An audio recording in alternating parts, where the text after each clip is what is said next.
Assalamualaikum warahmatullahi wabarakatuh. Bismillahirrahmanirrahim. Alhamdulillahirabbil alamin. Wassalatu wassalamu ala asrofil anbiya'i wal mursalin sayyidina wa maulana Muhammadin wa ala alihi wa sahbihi ajmain. Amma ba'du. Saya Ani Solihah NIM 0035 dari Program Studi Ekonomi Syariah Fakultas Ekonomi dan Bisnis Islam IAIN Salatiga.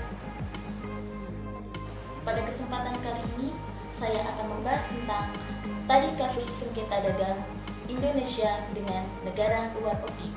Dengan kasus yang saya ambil, sengketa dagang antara Indonesia dengan Jepang, Eropa, dan Amerika Serikat terkait dengan mobil nasional.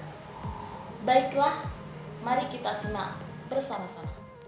Sengketa dagang merupakan suatu perkara yang muncul ketika suatu negara tersebut menetapkan suatu kebijakan yang bertentangan dengan komitmennya di WTO, atau dengan kebijakan tersebut suatu negara lain merasa dirugikan. Penyebab daripada sengketa dagang itu sendiri, yang pertama ada wan prestasi atau perbuatan melanggar janji. Yang kedua ada perbuatan melawan hukum, baik itu perundang-undangan yang tertulis maupun yang tidak tertulis seperti norma-norma kesopanan, kesusilaan, dan lain sebagainya. Yang ketiga, adanya pihak atau negara lain yang merasa dirugikan. Sedangkan OKI sendiri itu merupakan organisasi kerjasama Islam yang beranggotakan 57 negara. Nah, karena kita membahas tentang sengketa dagang antara Indonesia dengan negara di luar OKI, maka bukan negara yang termasuk OKI, maka negara tersebut bisa seperti Cina, Jepang, Eropa, Amerika Serikat, dan lain-lain. Selanjutnya, studi kasus sengketa dagang antara Indonesia dengan Eropa, Amerika Serikat, dan Jepang terkait mobil nasional. Awal mula terjadinya sengketa dagang terkait dengan mobil nasional diawali dari pengaduan Jepang ke WTO terkait dengan dikeluarkannya Impres nomor 2 tahun 1996 tentang ditetapkannya PT Timur Putra Nusantara sebagai pionir daripada produksi mobil nasional. Karena keterbatasan teknologi, maka mobil nasional belum bisa diproduksi dalam negeri. Kemudian muncullah Kepres nomor 42 tahun 1996 terkait dengan pemberian hak istimewa kepada PT Timur Putra Nusantara.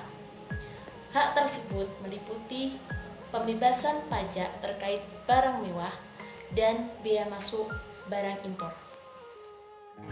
Hak istimewa terkait dengan pembebasan pajak dan bea masuk impor kepada PT Timur Putra Nusantara dengan syarat menggunakan kandungan lokal 60% selama 3 tahun sejak mobil nasional pertama dibuat.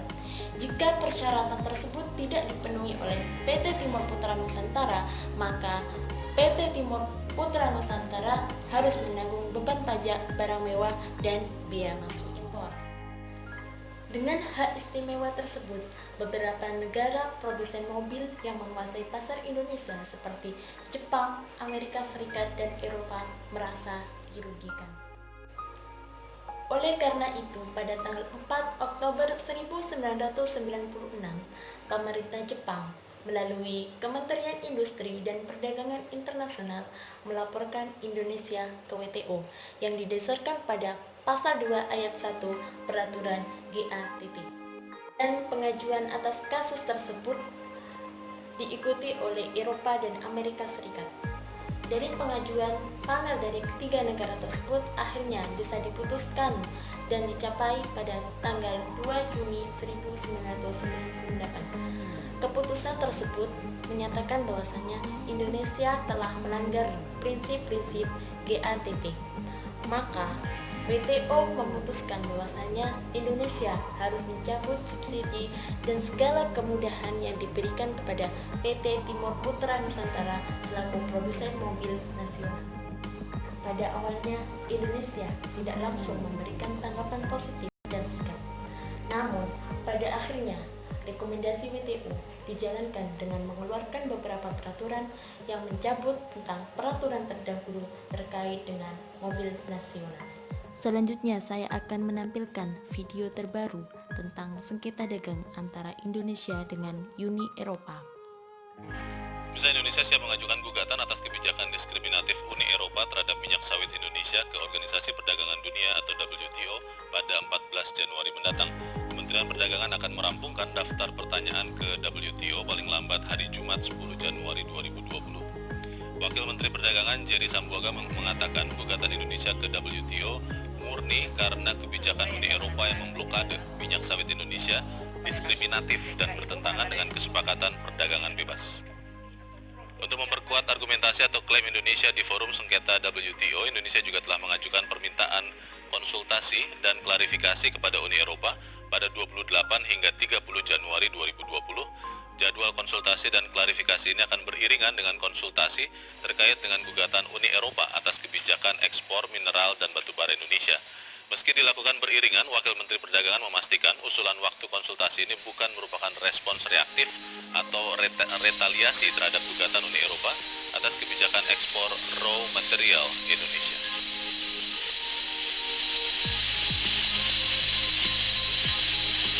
Indonesia menggugat kebijakan Renewable Energy Directive 2 and Delegated Regulation Uni Eropa karena bersifat diskriminatif terhadap sawit kita. Registrasi kasus adalah DS 593.